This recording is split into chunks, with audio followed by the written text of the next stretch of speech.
Hello friends. ये module है आत्मस्वीकृति और आत्म प्रतिष्ठा, यानी self acceptance and self esteem. इस सत्र में हम समझेंगे आत्मस्वीकार आत्म प्रतिष्ठा के लिए क्यों महत्वपूर्ण है। क्या है आत्मस्वीकार? अपने नकारात्मक आत्मसंवाद को सकारात्मक आत्मसंवाद में कैसे बदला जाए और अवलोचना का सामना कैसे किया जाए। तो शुरू करते हैं अपना मॉड्यूल 9। आप बचपन में कई बार म्यूजियम्स या साइंस एग्जीबिशंस में गए होंगे। आजकल मॉल्स में भी हमें कुछ अलग तरीके के आईने देखने को मिलते हैं। अंतर्वक्र, बहिर्वक्र, इस टाइप के ये आईने हमें अपना कुछ अलग ही रूप दिखाते हैं। हम जैसे हैं उससे कई ज्यादा मोटे, नाटे, लंबे, ऐसे हमारे विविध रूप हम इन आईनों में देख पाते हैं। बहुत मजा आता है ना? पर क्या आपने ये भी नोटिस किया है, कुछ सेकंड्स के बाद हम अपने ही इस विचित्र रूप को देख नहीं पाते। हमें थोड़ी सी बेचैनी सी महसूस होने लगती है। हमें लगता है ये सब ठीक है, पर मैं ऐसी तो नहीं दिखती। आत्मस्वीकार इसी को कह सकते हैं। हम जैसे हैं वैसे हमें देखना पसंद होता है।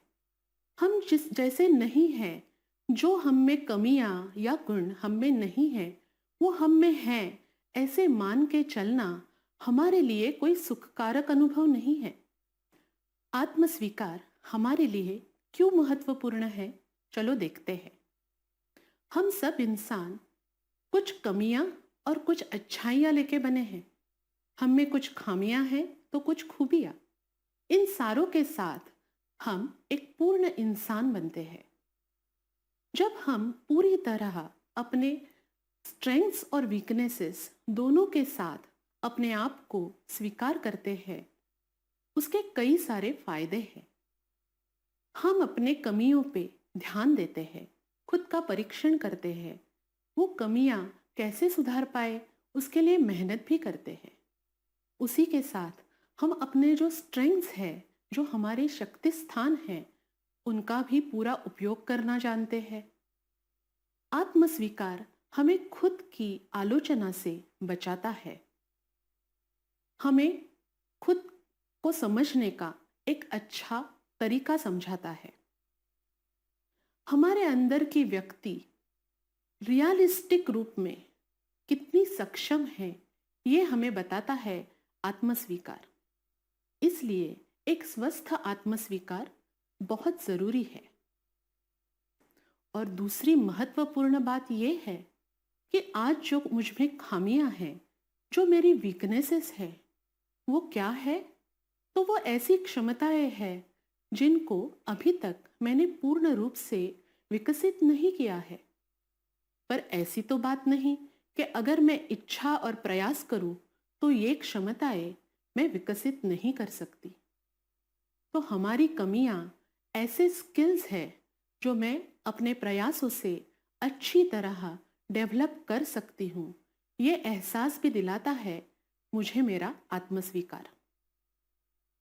प्रसिद्ध मनोवैज्ञानिक आल्फ्रेड एडलर कहते हैं, self acceptance is courage to be imperfect.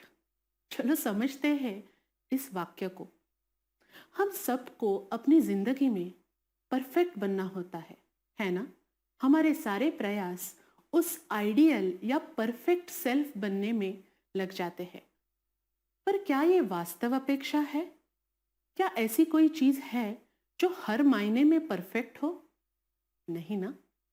आत्मस्वीकार हमें बताता है कि हम सारों में कुछ ना कुछ कमियां तो जरूर रहेंगी, बट इन सारी कमियों के साथ हम एक पूर्ण इंसान हैं। हमें वो करेज मिलता है आत्मस्वीकार से, that I can be imperfect. चलो एक क्विक क्विज सॉल्व करते हैं। अरुण कहता है, मेरे जैसा बुद्धिमान और बहुआयामी व्यक्ति मेरी क्लास में कोई नहीं। मुझ में सारी खूबियां हैं, खामियां? सोचो ही मत। मितेश कहता है, मैं काफी बुद्धिमान और लोकप्रिय विद्यार्थी हूं, पर मुझ में भी कोई खामियां जरूर होंगी। अरुण और मितेश के आत्मस्वीकृति के बारे में आपके क्या विचार है? अरुण एक गुणवान लड़का जरूर है, पर यह संभव नहीं कि उसमें कोई खामी नहीं। वास्तवता से यह विपरीत है। मितेश का दृष्टिकोण अधिक वास्तव है। अपने गुण और दोष दोनों का स्वीकार मितेश ने किया है। और एक प्रश्न देखते हैं। मिताली का कहना है, कद में तो मैं कम हूं और शायद हमेशा नाटी ही रहूंगी, पर उसकी वजह से मेरी सफलताओं पे कोई असर नहीं पड़ेगा। राधा का कहना है, कम कद वाली लड़कियां हमेशा मजाक का कारण बनती है। कोई मेरा सम्मान करे ऐसी तो कोई गुंजाइश ही नहीं है, इतनी नाटी जो हूं मैं। मिताली और राधा के आत्मस्वीकृति के बारे में क्या लगता है आपको?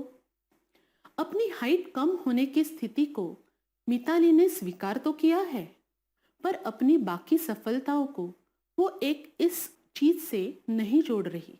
जो चीज वास्तव में है और शायद अब कभी बदल नहीं सकती, उसका पूर्ण स्वीकार मिताली ने कर लिया है, और अपने बाकी सारे गुणों का भी। पर राधा ने तो एक नकारात्मक सोच बना ली है। नाटे होने के कारण जीवन के हर मायने में, हर रिश्ते में वो कम है, ऐसे उसे लगता है। राधा अपने खामियां और खूबियों को पूर्ण रूप से, स्वस्थ रूप से स्वीकार नहीं कर पा रही, आत्मस्वीकार नहीं दिखा पा रही।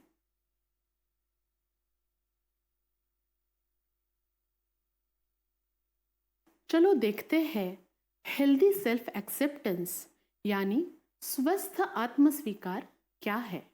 अपने सारे स्ट्रेंथ्स और वीकनेसेस के साथ अपना पूर्ण स्वीकार। हम सारे अपनी अपनी तरीके से बहुत यूनिक इंसान हैं, है ना? क्योंकि हम सब में जो स्ट्रेंथ्स है और वीकनेसेस है वो अलग अलग है, पर इन सारों के साथ मैं एक बहुत ही यूनिक और परिपूर्ण इंसान हूँ।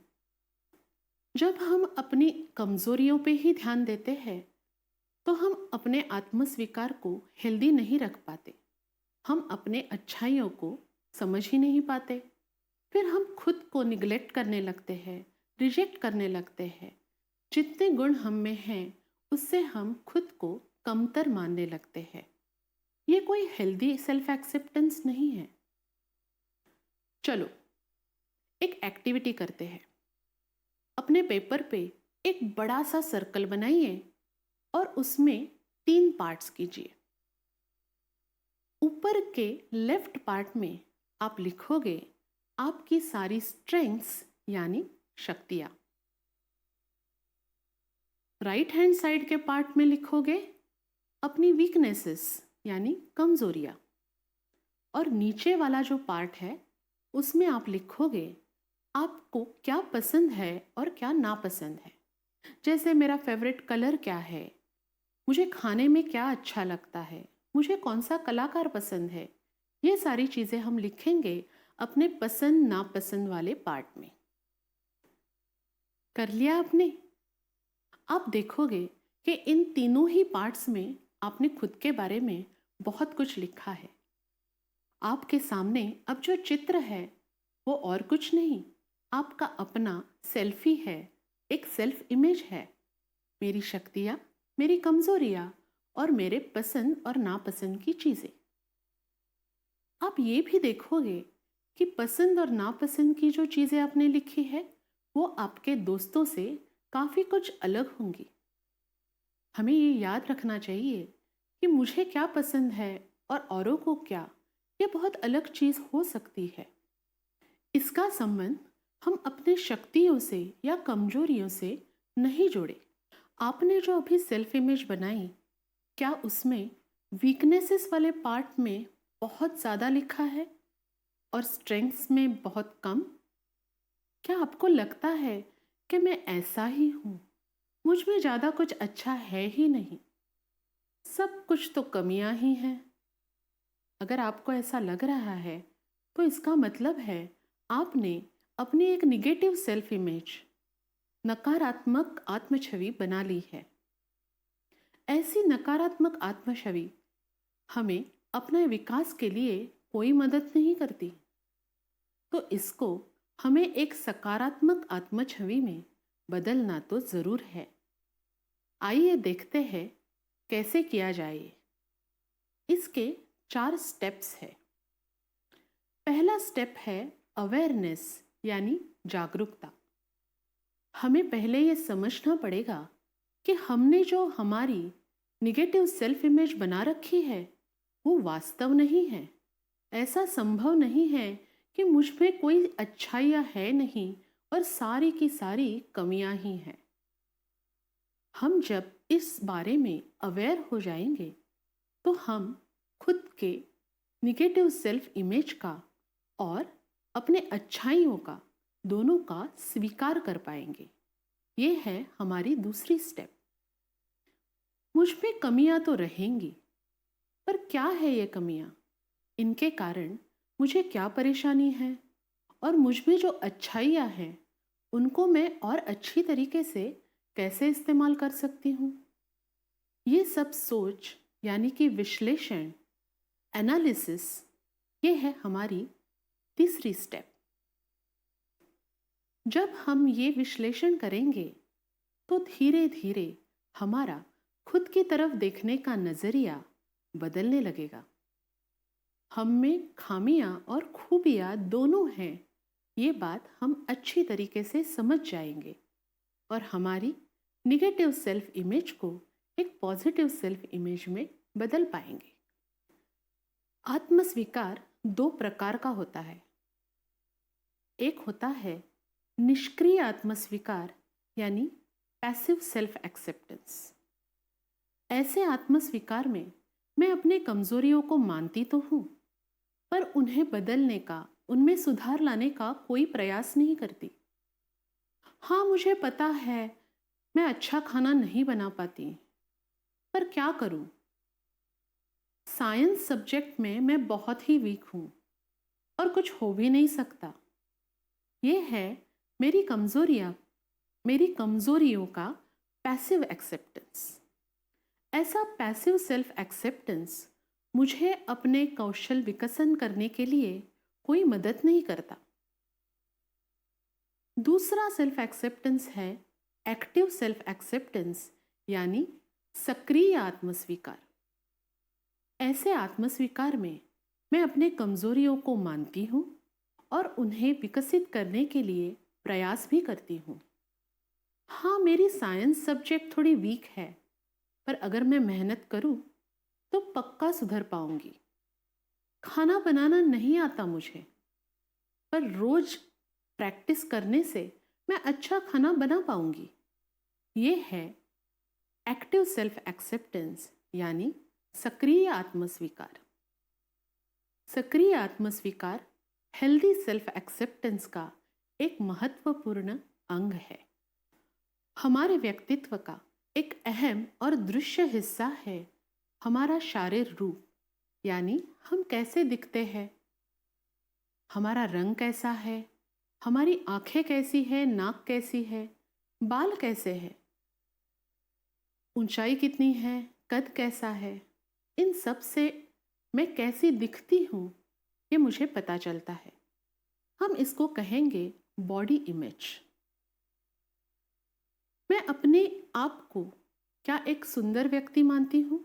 क्या ये सारे फीचर्स से मैं खुद खुश हूँ? इससे तय होगा कि मेरी बॉडी इमेज कैसी है। ऐसा संभव नहीं है कि मैं अपने आप से पूरी तरह खुश हूँ। कभी मुझे लगता होगा कि अगर मेरी आंखें कोई और रंग की होती तो, मेरे बाल और लंबे होते तो, मैं और ज़्यादा सुंदर होती तो। ऐसा लगना कुछ हद तक स्वाभाविक भी है, पर इन सब चीज़ों से मैं पूरी तरह असुंदर या बदसूरत बन जाती हूँ, ऐसा मानना, और अगर मैं सुंदर नहीं हूं तो कामयाब नहीं हो सकती, ऐसा मानना, ये कोई अच्छी बात नहीं है। इसे हम कहेंगे कि एक निगेटिव बॉडी इमेज हमने बना ली है। सुंदरता के मानक हर प्रांत, हर देश में अलग अलग रूप के होते हैं। जो व्यक्ति जापान में लंबा कहलाया जाए, वो क्या यूरोपीय देशों में लंबा माना जाएगा? गोरा रंग किसे कहना चाहिए? सुंदरता सांवले रंग में है या गोरे रंग में? इन सब के बारे में हर देश के व्यक्ति, हर प्रांत के व्यक्ति अलग अलग तरीके से सोचते हैं। तो हमें अपने बॉडी इमेज को लेकर इतना भी चिंतित नहीं होना चाहिए कि हम अपने कामयाबियों को और हमारे स्ट्रेंथ्स को उनसे जोड़ना शुरू करें।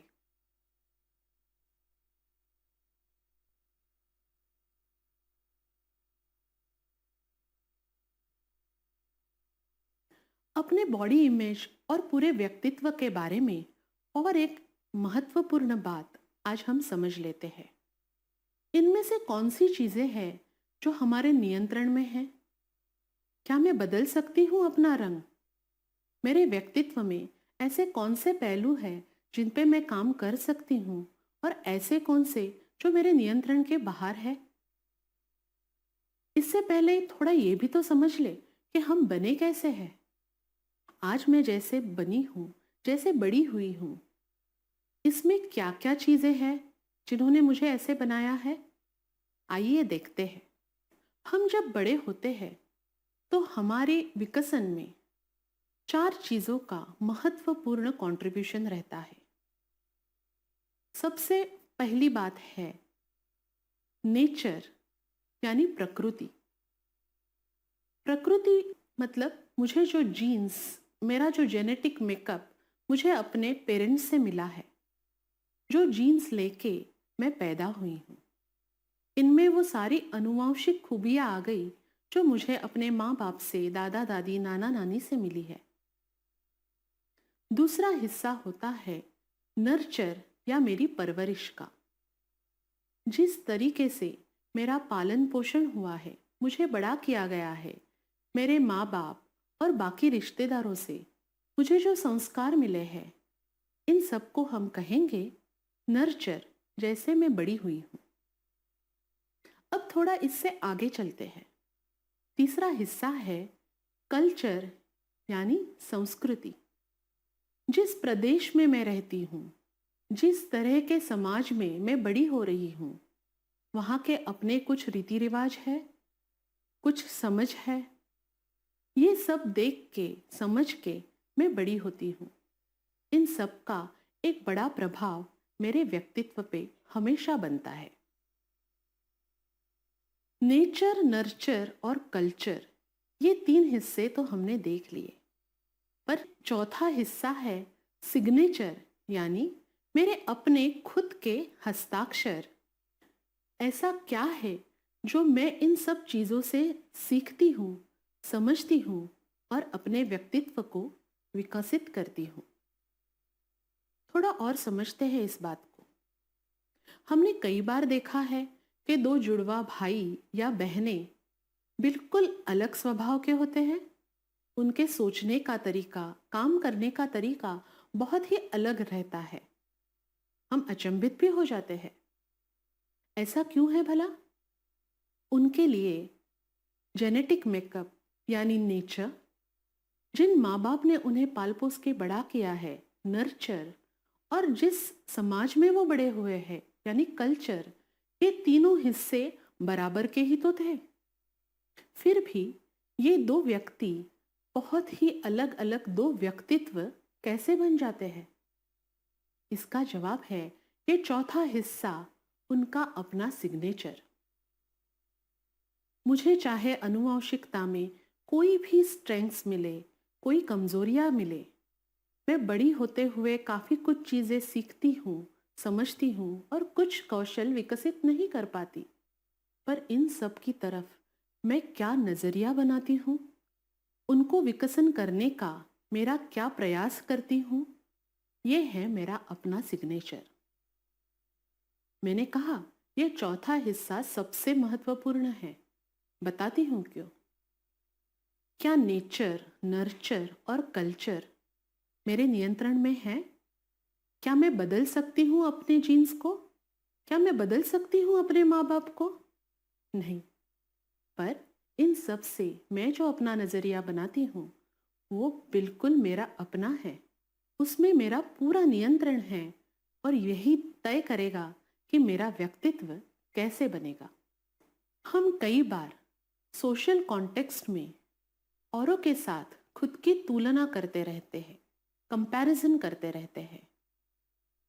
उनके पास क्या गुण हैं, उनको क्या उपलब्धियां हैं, मेरे पास क्या अवसर है, मैं कम क्यों हूँ, वो ज़्यादा यशस्वी क्यों हैं। ये सारी तुलनाएं हम करते रहते हैं। पर आप सच बताओ, ऐसी तुलना क्या मुझे आत्मस्वीकार या आत्म प्रतिष्ठा बढ़ाने के लिए कोई मदद करती है? थोड़ा सा और समझते हैं इस तुलना के बारे में। तुलना यानी कंपैरिजन के दो प्रकार है। आइए इनको समझते हैं। एक है अपवर्ड कंपैरिजन या ऊपर की ओर की तुलना। कुछ व्यक्ति हमसे बेहतर है, अधिक गुणवान है, अधिक यशस्वी बन चुके हैं। उनके साथ हम तुलना करते हैं और फिर खुद को हताश या निराश महसूस करते हैं। उनके पास ज़्यादा अवसर थे, उनकी उपलब्धियां हमसे ज़्यादा थी। ये सब चीज़ें हम खुद को बताते हैं। उनका पर्सनालिटी ज़्यादा अच्छा था, उनको ज़्यादा अच्छी शिक्षा मिली थी। ये भी सब हम सोचते हैं। इसे हम कहेंगे अपवर्ड कंपैरिजन।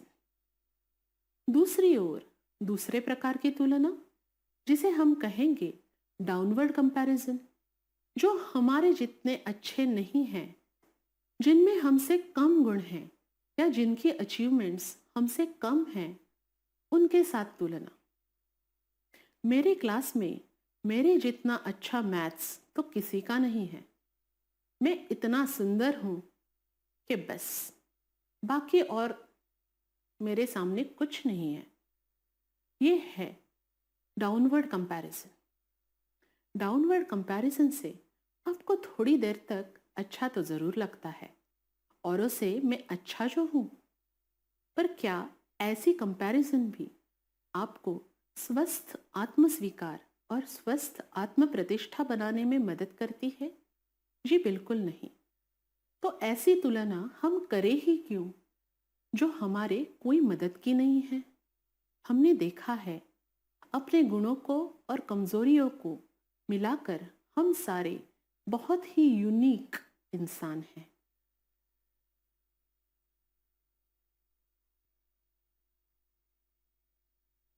आइए और एक महत्वपूर्ण संज्ञा को हम समझते हैं। मेरे सोच में आदर्श स्वरूप क्या है और मेरा वास्तव स्वरूप क्या है? हम सब ने अपने मन में एक आदर्श स्वरूप यानी आइडियल सेल्फ बनाया हुआ है। मुझे कैसा होना चाहिए, मुझ में क्या क्या गुण होने चाहिए ताकि मैं एक परफेक्ट इंसान बनूं, एक आदर्श व्यक्ति बनूं। और मैं अभी कैसा हूं, वो है मेरा वास्तव स्वरूप। वास्तव स्वरूप और आदर्श स्वरूप, इसमें जो अंतर है वही तो मुझे प्रेरणा देता है प्रयास करने की, खुद को और बेहतर बनाने की। एक एग्जाम्पल देखते हैं। एक लड़का बहुत अच्छी क्रिकेट खेलता है, अपने कॉलेज के टीम का वो कैप्टन भी है। अपने क्रिकेट के स्किल्स को लेके वो खुश है। ये उसका वास्तव रूप है। पर उसका आदर्श रूप क्या है? शायद उसे अगला महेंद्र सिंह धोनी बनना हो। वो उसका ड्रीम क्रिकेटर बनने का सपना है। ये है उसका आदर्श स्वरूप यानी आइडियल सेल्फ। आज वो जितना अच्छा क्रिकेट खेल रहा है, उसमें और सुधार लाके अपना गेम बेहतर बनाने की प्रेरणा इस लड़के को मिलती है जब वो ये सोचता है कि मुझे महेंद्र सिंह धोनी जितना अच्छा क्रिकेटर बनना है। तो ये आदर्श स्वरूप होना हमारे लिए बहुत महत्वपूर्ण है। हमने कहा कि हमारे वास्तव स्वरूप और आदर्श स्वरूप में जो अंतर है वो हमें बेहतर बनने की प्रेरणा देता है। पर अगर ये अंतर बहुत ज़्यादा हुआ तो? मान के चलो मेरी आवाज़ कोई अच्छी नहीं है और मुझे संगीत का कोई ज्ञान भी नहीं है, पर मैंने आदर्श स्वरूप में खुद को श्रेया घोषाल जैसी गायिका बनने का सपना ठान लिया है। क्या यह संभव है? क्या इतना बड़ा अंतर मैं तय कर पाऊंगी? या फिर इस अंतर के वजह से मेरे आत्मसम्मान, आत्मस्वीकृति को ठेस पहुंचेगी? आइए देखते हैं मेरे वास्तव स्वरूप और आदर्श स्वरूप में क्या रिश्ता होता है। हमारा आदर्श व्यक्तिमत्व हमारे असली व्यक्तिमत्व से जितना दूर होता है, हमारी आत्म प्रतिष्ठा उतनी ही पीड़ित होती है। वास्तविक आत्मस्वरूप और आदर्श आत्मस्वरूप में जितना कम ओवरलैप हो, जैसे यहाँ दिखाया गया है, उसका नतीजा है कम आत्मसम्मान। अगर वास्तविक आत्मस्वरूप और आदर्श आत्मस्वरूप में अच्छा ओवरलैप है, तो इसका नतीजा होगा उच्च आत्मसम्मान। ऐसा ओवरलैप दिखाता है कि मैं अपने आदर्श स्वरूप का कुछ हिस्सा ऑलरेडी हूं और उस तरफ बेहतर बनने जा रहा हूं। ऐसे विचार मेरी आत्म प्रतिष्ठा को, मेरे आत्मसम्मान को बलवान बनाते हैं। फिर मुझे ये समझना पड़ेगा कि आदर्श स्वरूप के ऐसे कौन से पहलू हैं जो मुझ में आज है और मुझ में नहीं है और मुझे विकसित करने पड़ेंगे। ये बात समझने पर मुझे अपने ध्येयों की यानी गोल्स की निश्चिति करनी पड़ेगी। ऐसे ही तो बनते हैं हमारे लाइफ गोल्स और करियर।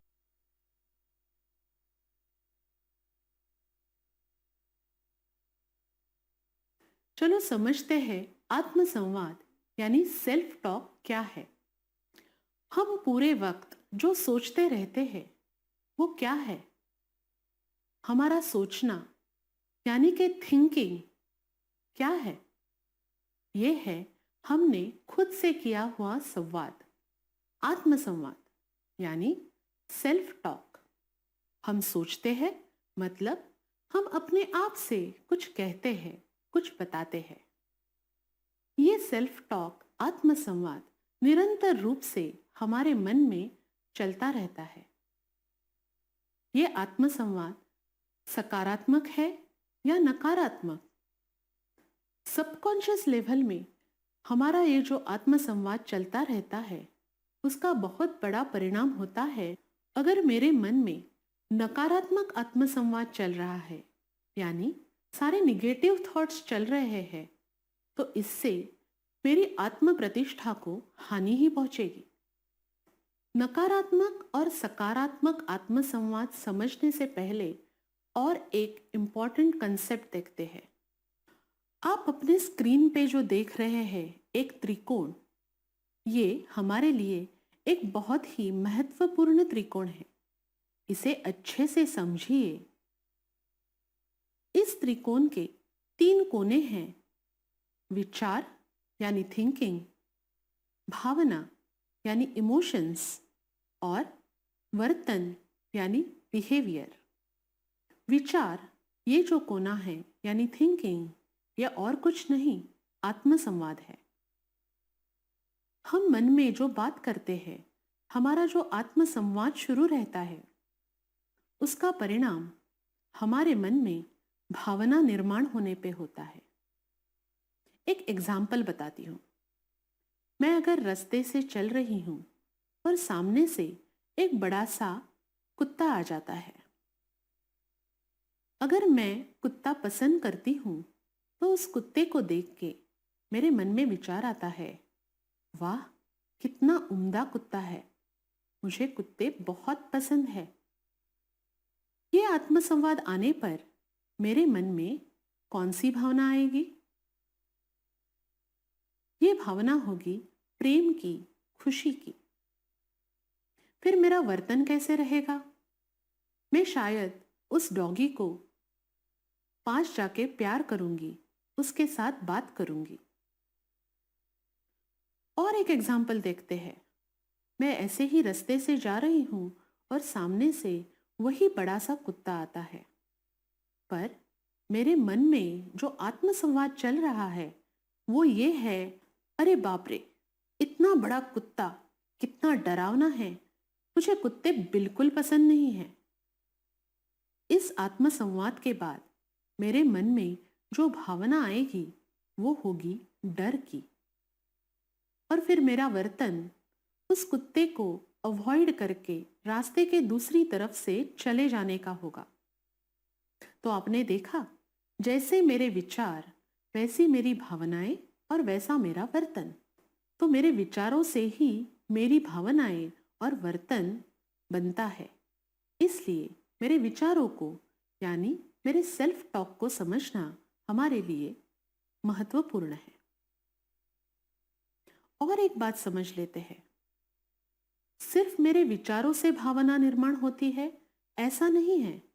जब भावना आती है वो अपने साथ और कई सारे विचार भी लेके आती है। तो भावनाओं से भी एक नया सेल्फ टॉक आता है। विचार, भावना और वर्तन, इन तीनों कोनों में एक दुतरफा रिश्ता बना हुआ है। विचार भावनाओं को और व्यवहार को प्रभावित करते हैं, भावनाओं से विचार और व्यवहार प्रभावित होते हैं, और वर्तन से विचार और भावनाएं। इस त्रिकोण को थोड़ा और मजेदार बनाते हैं। इसमें और एक कोना ऐड कर देते हैं, जिससे अब ये बन जाएगा पिरामिड। ये चौथा कोना है हमारे बॉडी का यानी शरीर का। आपको ये रिश्ता अब तो समझ में आ ही गया होगा कि जैसे हमारे विचार, जैसी हमारी भावनाएं, जैसा हमारा वर्तन या बिहेवियर, इन सारे चीजों के कारण वैसा हमारे शरीर पे परिणाम होता है। तो ये है हमारा विचार, भावना, वर्तन और शरीर का एक महत्वपूर्ण पिरामिड। हमने आत्मसंवाद का महत्व देखा। चलो समझते हैं कुछ नकारात्मक आत्मसंवाद जो अपने मन के अंदर चलते रहते हैं। जैसे, मैं हारा हुआ हूं, मैं आलसी हूं, मैंने फिर से सब गड़बड़ कर दिया। एक सकारात्मक आत्मसंवाद भी सुनते हैं, मैं एक सार्थक, मूल्यवान व्यक्ति हूं। आप देखोगे कि नकारात्मक आत्मसंवाद और कुछ नहीं, आपके अंदर बैठा हुआ आपका अपना खुद का एक आलोचक है। हम खुद के ही इतने कड़े आलोचक क्यों बन जाते हैं? खुद को इतना क्रिटिसाइज क्यों करने लगते हैं? इसके कुछ मनोवैज्ञानिक कारण हैं। चलो इनको समझते हैं। अस्वीकृति और असफलता के खिलाफ स्वयं की रक्षा करने के लिए कई बार हम खुद की ही आलोचना करने लगते हैं। जब हमें पता होता है कि हमने कोई काम अच्छे से नहीं किया और इस कारण हमें औरों की आलोचना सुननी पड़ेगी, उससे पहले हम खुद ही अपने लिए बहुत ज्यादा क्रिटिकल बन जाते हैं। कई बार हम इस आलोचना का एक बहाना बना लेते हैं और खुद को बोलते हैं कि हम ये काम अच्छे से कर ही नहीं पाएंगे। इसको हम एक साइकोलॉजिकल सेफ गार्ड के रूप में भी देख सकते हैं। जब हम खुद की आलोचना करते हैं, सेल्फ क्रिटिकल बन जाते हैं, तो हम क्या करते हैं? खुद को कई सारे लेबल्स दे देते हैं। लेबल्स यानी संबोधन। मैं थोड़ी आलसी हूं, कभी कभार देर से पहुंचती हूं, पर मैं खुद को संबोधन क्या देती हूँ? मैं एक बहुत बड़ी आलसी लड़की हूं, मैं हमेशा ही नाकामयाब रहा हूं, मेरी तो किस्मत ही खराब है।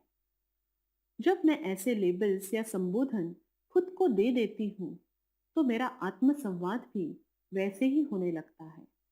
तो अगर किसी प्रयास में मैं थोड़ी कम हूँ और उसके कारण मुझे जीत हासिल नहीं हो पाई, तो भी मैं अपना लेबल यूज करती हूँ, हाँ मुझे जीतना तो था ही नहीं, मैं तो हमेशा से ही बहुत ही कम नसीब रही हूँ। हमने समझा कि आत्मसंवाद हमारे लिए क्यों महत्वपूर्ण है और हमें सकारात्मक आत्मसंवाद क्यों रखना चाहिए। पर क्या हमेशा सकारात्मक आत्मसंवाद यानी पॉजिटिव और हेल्पफुल थॉट्स हम रखें, ये संभव है? वास्तव है नहीं। हमें नकारात्मक विचार भी आएंगे, खासकर जब आपत्ति आए, कोई कठिन समय आए। तो ऐसे वक्त हमारे मन में नकारात्मक आत्मसंवाद ही ज्यादा शक्तिमान हो जाएगा। तो हम खुद को ये बताएंगे कि रुक जाओ, पॉज। अपने विचारों की श्रृंखला वही रोकने के लिए ये पॉज बहुत ही महत्वपूर्ण है। ऐसा पॉज लेने के बाद हम क्या करेंगे? हम गौर करेंगे हमारे उन निगेटिव सेल्फ टॉक्स पे या नकारात्मक आत्मसंवाद पे। क्या आप खुद की पिटाई कर रहे हो? क्या अपने अतीत की ऐसी कोई बात को लेके आप परेशान हो रहे हो जो आप बदल नहीं सकते? क्या ऐसी वजह से आप परेशान हो जो आपके नियंत्रण में ही नहीं है?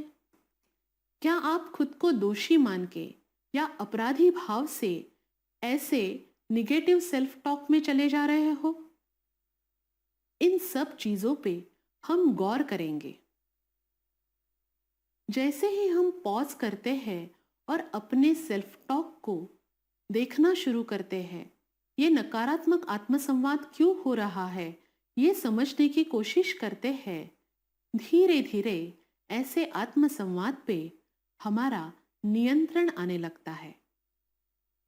हमें ये समझ में आ जाता है कि ऐसे आत्मसंवाद से, जिसमें हम सिर्फ खुद की आलोचना करें, बिना वजह खुद की पिटाई करें, खुद को दोषी माने, इससे ऐसी आपत्ति से बाहर आने के लिए कोई मदद नहीं हो रही। इस एहसास के बाद नकारात्मक आत्मसंवाद को सकारात्मक आत्मसंवाद में बदलना थोड़ा आसान हो जाता है। हाँ, पर यह सारा प्रयास आसान बिल्कुल नहीं है। बहुत सालों से हमें नकारात्मक आत्मसंवाद के साथ आगे बढ़ने की आदत जो लग चुकी है, तो ये एक नया कौशल है जो हम सब अभी सीख रहे हैं और इसमें और अच्छा बेहतर बनने के लिए हमें बहुत सारी प्रैक्टिस की जरूरत रहेगी। ऐसे सजग प्रयास करने पड़ेंगे, कॉन्शियस एफर्ट्स। बहुत ही डिसिप्लिन से हमें अपनी सोच की तरफ देखना सीखना होगा और इस चीज के लिए हमें शुरुआत छोटी छोटी चीजों से करनी पड़ेगी। मान के चलो कोई बड़ी आपत्ति आए और तब आपको ये कौशल उपयोग में लाना है, क्या मुमकिन हो पाएगा? नहीं ना। तो ऐसी छोटी छोटी चीजें जहां आपका मन दुखी हो जाता है, क्रोधित हो जाता है, ऐसे सारे प्रसंगों में भी हम अपने आत्मसंवाद की श्रृंखला को देखेंगे, उनको समझेंगे, गौर करेंगे, उनका विश्लेषण करेंगे और धीरे धीरे कॉन्शियसली अपने ऐसे निगेटिव सेल्फ टॉक को पॉजिटिव सेल्फ टॉक में बदलने की कोशिश करेंगे। जब हम अपने निगेटिव सेल्फ टॉक को positive self talk, helpful self talk में बदलने के प्रयास कर रहे हैं, ऐसे प्रयासों में हमें कुछ चीजों की मदद हो सकती है। उनमें से एक है दृढ़ वचन या अफर्मेशंस। अफर्मेशंस एक बहुत ही प्रभावशाली माध्यम है। दृढ़ वचन एक सकारात्मक आत्मसंवाद है जो आपके मन में पॉजिटिव, फिक्रमंद, स्वीकार करने के नए तरीके से आपको सोचने के लिए प्रवृत्त करता है। दृढ़ वचन ऐसा एक सशक्त हथियार है जो आपको सही नजरिया देता है। आइए कुछ एग्जाम्पल्स देखते हैं। मैं हमेशा देर से ही आता हूं, यह है एक लेबल या संबोधन। इससे जो विचार आएंगे सारे ही तो निगेटिव सेल्फ टॉक रहेंगे। अगर ऐसे वक्त मैं खुद को एक अफर्मेशन दूं, मेरे अंदर समय पर पहुंचने की क्षमता है और उसके लिए मैं जरूर प्रयास करूंगी, तो इस तरह मेरे मन में कुछ सकारात्मक आत्मसंवाद की शुरुआत हो जाएगी। नकारात्मक आत्मसंवाद की श्रृंखला खंडित हो जाएगी। मैं बहुत मोटा हूं, और एक लेबल, और ज्यादा नकारात्मक आत्मसंवाद। पर अगर यहां मैं खुद को अफर्मेशन दूं, मेरा मोटापा मेरा एक पहलू है, ना कि संपूर्ण मैं। मेरी और भी बहुत सारी क्षमताएं हैं जो मैं विकसित कर सकती हूं। तो ये रहेगा एक दृढ़ वचन, अफर्मेशन, जिसके साथ मेरे मन में पॉजिटिव सेल्फ टॉक शुरू हो जाएगी। हमारे नकारात्मक आत्मसंवाद को बदलने के लिए अभी हमने देखा दृढ़ वचन का हम उपयोग कर सकते हैं। और भी एक चीज है, हम में बहुत सारी सकारात्मक ऊर्जाएं हैं, गुण हैं। हम इनको अगर समझें और उनका उपयोग करें, तो भी हमें नकारात्मक आत्मसंवाद की श्रृंखला खत्म करने के लिए मदद हो सकती है। जैसे आप देखोगे, ग्लास आधा भरा हुआ है या आधा खाली। आप सबने ये चित्र और ये वचन तो सुना ही होगा।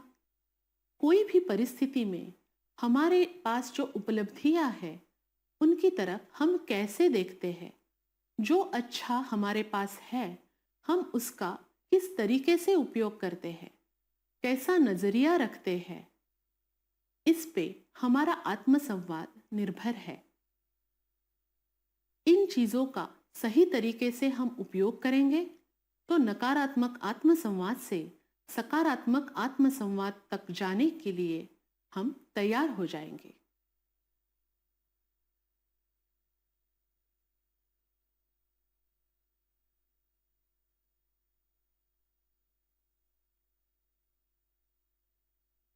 हमने खुद के आलोचना के बारे में देखा।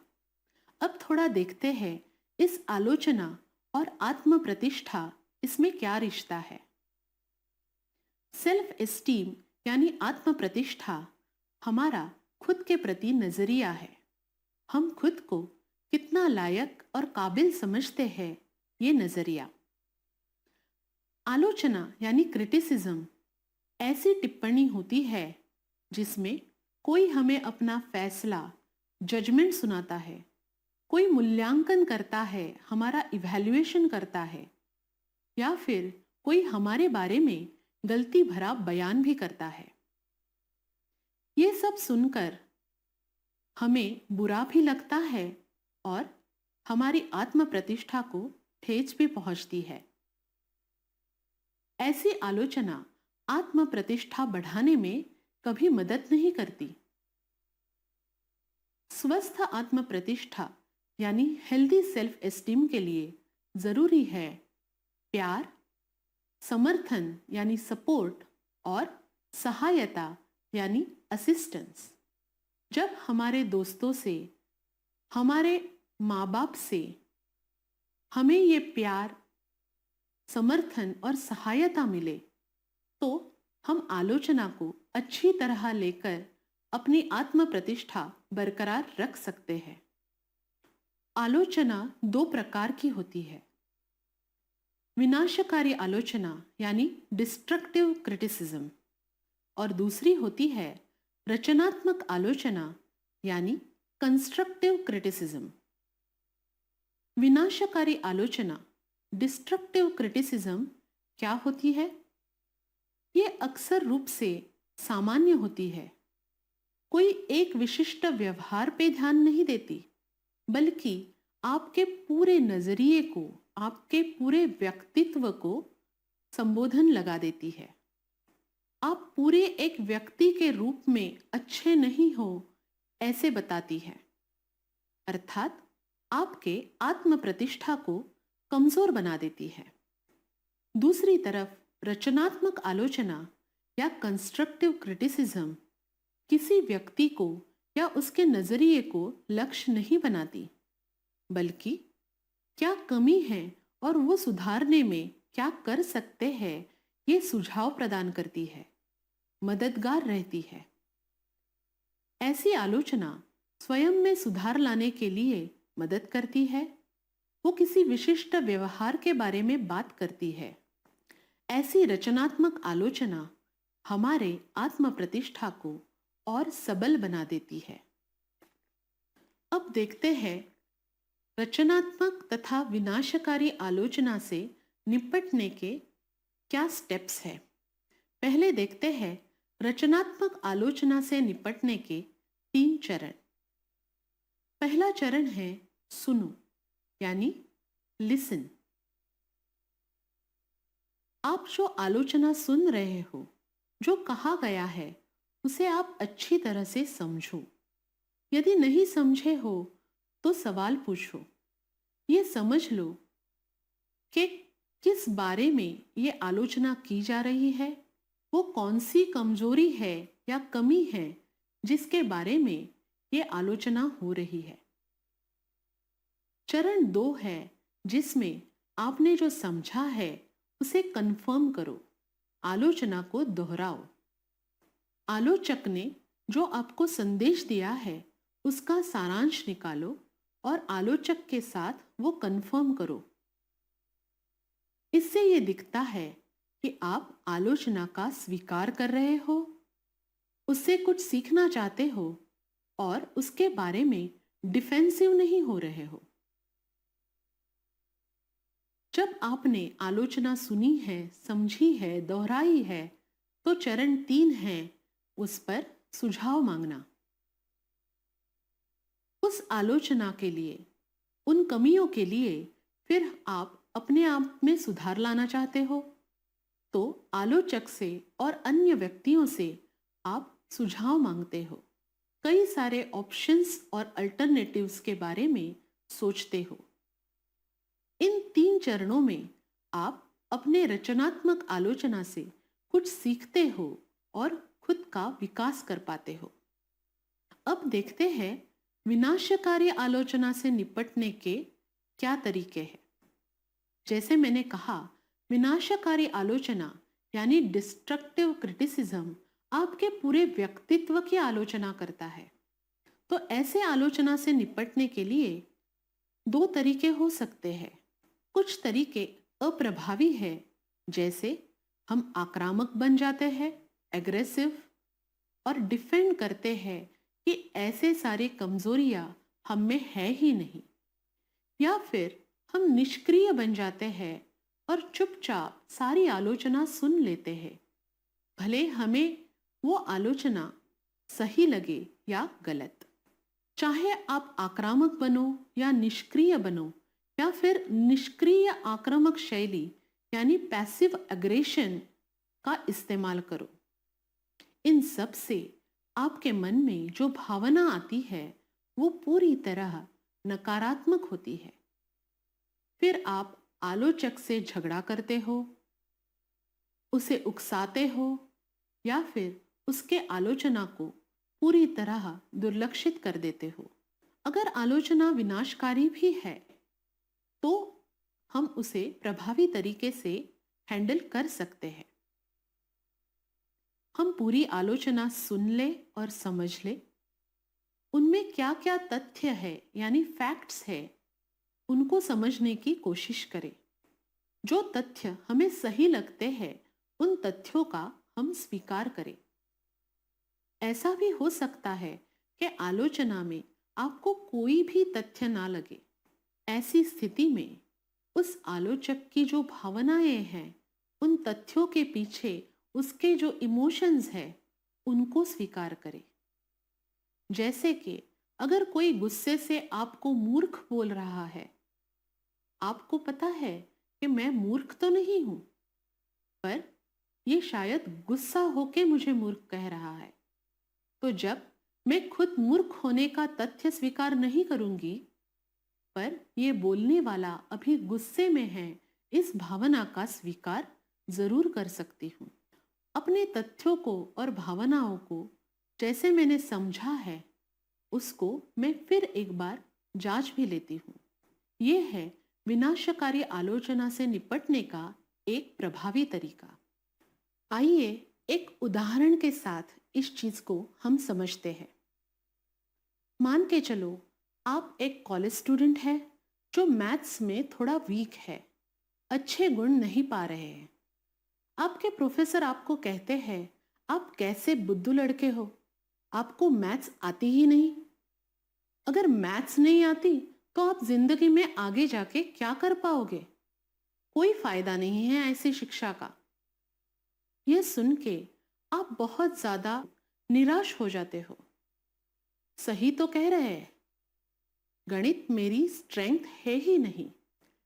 ऐसी आलोचना जो आपके प्रोफेसर से आपको मिलती है, आप खुद पे ही एक संबोधन लगा लेते हो कि मैं मैथ्स में बुद्धू हूं, और अगर मैथ्स नहीं आती तो जिंदगी में मेरा कुछ नहीं हो सकता। क्या यह वास्तव है? ऐसी आलोचना को आपको किस नजरिए से देखना चाहिए? आज आप मैथ्स में अच्छा नहीं कर पा रहे हो, अच्छे गुण नहीं पा रहे हो। क्या इसको मैं इस तरह देख सकता हूं कि इसका मतलब है गणित की जो क्षमताएं है वो मुझ में है, पर मैंने अच्छी तरह उसका विकसन नहीं किया है। I have not developed my skills in mathematics. अगर मैं इन क्षमताओं पर ध्यान दूं तो मैं मैथ्स में अच्छा बन सकता हूं। भले मैं मैथ्स में चैंपियन ना बनूं, पर उतना मैथ्स तो सीख ही लूंगा कि मैं जिस फील्ड में काम करूंगा वहां पे जितना जरूरी मैथ्स हो उतना तो मुझे आ ही जाएगा। तो आपके प्रोफेसर ने जो आलोचना की है वो हो सकता है डिस्ट्रक्टिव क्रिटिसिज्म हो, आप पे बुद्धू होने का एक लेबल लगाया हो, और उस कारण आपके मन में एक नकारात्मक आत्मसंवाद शुरू हो जाता है। पर प्रोफेसर कैसी आलोचना दे ये तो आपके नियंत्रण में नहीं है, पर आपके मन में जो आत्मसंवाद चल रहा है वो तो आपके नियंत्रण में है। तो ऐसे नकारात्मक आत्मसंवाद को आप समझेंगे, उस विनाशकारी आलोचना को एक अलग तरीके से, एक रचनात्मक आलोचना के नजरिए से देखेंगे, तो आप ये समझोगे कि कोई एक क्षमता मुझ में कम है जिसके विकसन पे मुझे ध्यान देना है। यही है विनाशकारी आलोचना को रचनात्मक आलोचना में बदलने का नजरिया। आप अपने आत्मसंवाद का उपयोग कर ये काम कर सकते हैं।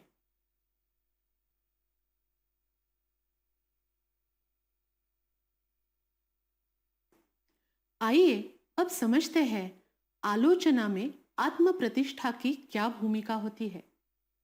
अगर आपकी आत्म प्रतिष्ठा कम है तो किसी आलोचना का सामना आप या तो पैसिवली यानी निष्क्रिय रूप से करोगे या फिर पैसिव अग्रेसिव बन जाओगे। ये आपके लिए उपयुक्त नहीं है। अगर आपकी आत्म प्रतिष्ठा अच्छी है तो आलोचना का सामना आप करोगे या तो अग्रेसिव यानी आक्रामक बन के, या मुखरता से असर्टिव बन के। आइए समझते हैं क्या फर्क है एग्रेसिव और असर्टिव बन के आलोचना का सामना करने में। आक्रामक व्यक्ति अपनी बात साबित करने के लिए जिद पे आ जाता है, जवाब देता है। इसमें वो औरों के आत्म प्रतिष्ठा को ठेस पहुंचाता है। पर असर्टिव व्यक्ति यानी मुखर व्यक्ति अपनी बात तो आगे रखता है, आलोचना में क्या तथ्य है ये समझने की कोशिश जरूर करता है, पर औरों के आत्म प्रतिष्ठा को ठेस पहुंचाकर नहीं। अपनी आत्म प्रतिष्ठा की रक्षा करना और अपने साथ औरों के आत्म प्रतिष्ठा का सम्मान करना, यह है मुखरता यानी असर्टिवनेस। असर्टिवनेस और अच्छी आत्म प्रतिष्ठा हो तो आप हर विनाशकारी आलोचना को रचनात्मक आलोचना में बदलकर अपने कमजोरियों पे काम कर सकते हैं। एक उदाहरण लेते हैं। अगर आप एक लंबी कतार में बहुत वक्त से खड़े हो, परेशान हो रहे हो, सभी को अपना नंबर जल्दी आ जाए ऐसी इच्छा है, ऐसे में आप देखते हो कि कोई एक आदमी कतार तोड़कर आगे चला जाता है, आगे जाकर कतार में घुस जाता है। अगर आप पैसिव या पैसिव अग्रेसिव व्यक्ति हो तो या तो आप उस आदमी को कुछ नहीं करोगे या फिर उसे सिर्फ कुछ टॉन्ट्स लगाओगे। अगर आप अग्रेसिव यानी आक्रामक व्यक्ति हो तो आप शायद उस व्यक्ति से झगड़ा शुरू कर देंगे। इन सारी चीजों में आपकी अपनी आत्म प्रतिष्ठा और उस व्यक्ति की आत्म प्रतिष्ठा दोनों को हानि पहुंचेगी। अगर आप असर्टिव हो यानी मुखर हो तो आप उस व्यक्ति से बात करेंगे, बहुत ही दृढ़ता के साथ उस व्यक्ति को ये समझाएंगे कि कतार में अपने नंबर पे आना उसके लिए कैसे जरूरी है। उसे वो चीज सुनने के लिए हम मजबूर करेंगे, पर बिना उसके या अपने आत्मसम्मान को हानि पहुंचाए। जब आप दृढ़ता को अपनी आदत बना लेते हैं तो आप अपने लिए दूसरों के सम्मान के साथ अपनी नजरों में भी सम्मान बढ़ा लेते हैं। आप अपने स्क्रीन पे जो चित्र देख रहे हैं वो है विनाशकारी आलोचना से बचने के स्टेप्स। चलो एक बार फिर से रिवाइज कर लेते हैं।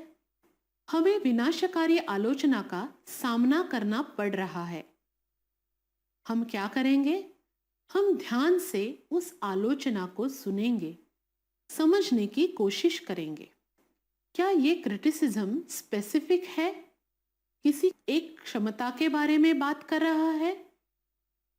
अगर हाँ, तो हम ये सोचेंगे कि ऑनेस्टली, ईमानदारी से, क्या इस क्षमता के कम होने पे आप सहमत हैं? क्या आप मानते हैं कि यह आलोचना सही है? अगर आप ऐसा मानते हैं तो हम उन तथ्यों का स्वीकार करेंगे और उन पे काम करने की इच्छा रखेंगे। मानो आप अपनी कोई क्षमता कम होने पे असहमत है, आपको नहीं लगता कि आलोचना में जो बात की जा रही है वो तथ्य है। उस परिस्थिति में आप आलोचक किस भावना से ये आलोचना कर रहा है वो भावना को समझने की कोशिश करेंगे। उस भावना को, जैसे वो गुस्से में ये बात कर रहा है, वो निराशा से ये बात कर रहा है, वो दुखी है इसलिए ये आलोचना हो रही है, उस भावना का आप स्वीकार करोगे। ऐसा भी तो हो सकता है कि आलोचक जिस क्षमता के बारे में आलोचना कर रहा है आप उससे बिल्कुल सहमत नहीं हो, तो आप फिर एक बार जांच करेंगे। जैसे आपने आलोचना समझी है उसको एक बार आलोचक के साथ कंफर्म करेंगे और फिर उसमें जो तथ्य लगे उसको स्वीकार करेंगे, तथ्य ना लगे तो भावनाओं को स्वीकार करेंगे। जो क्षमता कम है ये आप सहमत हो, उस क्षमता को बढ़ाने के लिए प्रयास करोगे। मुझे लगता है विनाशकारी आलोचना को रचनात्मक आलोचना में कैसे परिवर्तित करना है और इस आलोचना से हमें खुद का विकास कैसे पाना है, इसके ये स्टेप्स आपको समझ में आ गए होंगे। तो दोस्तों, इसी के साथ हम पहुंच गए हैं इस सत्र के अंतिम चरण में। इस सत्र में हमने देखा आत्मस्वीकार क्या होता है, स्वस्थ आत्मस्वीकार यानी हेल्दी सेल्फ एक्सेप्टेंस क्या है, स्वस्थ आत्मछवि शरीर प्रतिमा यानी पॉजिटिव बॉडी इमेज क्या है। हमने आत्म प्रतिष्ठा यानी सेल्फ एस्टीम के बारे में भी जाना। पैसिव और एक्टिव सेल्फ एक्सेप्टेंस को समझा। हमारे अंदर जो एक आलोचक बैठा है, क्रिटिक बैठा है, उसकी आलोचना से हमारे आत्मस्वीकार और आत्म प्रतिष्ठा पे क्या असर होता है, ये भी हमने समझा। आलोचना के दो प्रकार, रचनात्मक आलोचना और विनाशकारी आलोचना, यानी कंस्ट्रक्टिव क्रिटिसिज्म और डिस्ट्रक्टिव क्रिटिसिज्म, इनको समझा। ऐसी आलोचना का सामना कैसे करना चाहिए, ये हमने देखा। उसके कई सारे स्टेप्स देखे और इन सब से जुड़ा एक महत्वपूर्ण कंसेप्ट जो आज हमने सीखा, वो है हमारा सेल्फ टॉक यानी आत्मसंवाद। हमारा निगेटिव सेल्फ टॉक और हमारा पॉजिटिव सेल्फ टॉक, कैसे हम अपने नकारात्मक आत्मसंवाद की श्रृंखला को तोड़कर उसे सकारात्मक आत्मसंवाद में परिवर्तित कर सकते हैं, ये भी आज हमने समझा है। और हमने ये भी ठाना है कि इन सब नए क्षमताओं का हम विकसन करेंगे, हम प्रैक्टिस करेंगे ये सारे स्किल्स यूज करने की।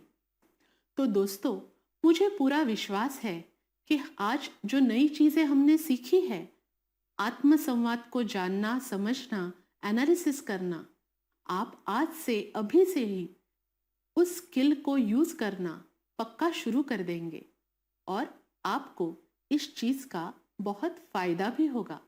इस सत्र में शामिल होने के लिए आपका धन्यवाद।